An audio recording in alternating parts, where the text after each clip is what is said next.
jeho bolestné umúčenie,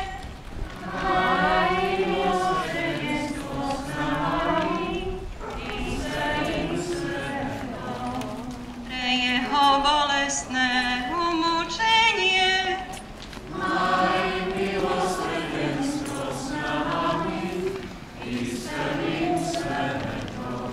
pre jeho bolestné umúčenie, maj milosrdenstvo s nami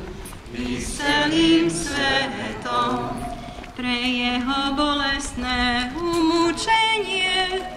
maj milosrdenstvo s nami i s celým svetom,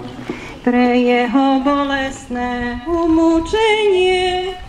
maj milosrdenstvo s nami i s celým svetom, pre jeho bolestné umúčenie, maj milosrdenstvo s nami i s celým svetom. Milosrdný Ježišu, do Tvojho nekonečného milosrdenstva ponáhľame dnes aj všetkých chorých, trpiacich, zomierajúcich ľudí, tých, ktorí sú opustení, hladujúci, všetkých, ktorí sú upretá práva na život, nenarodené deti,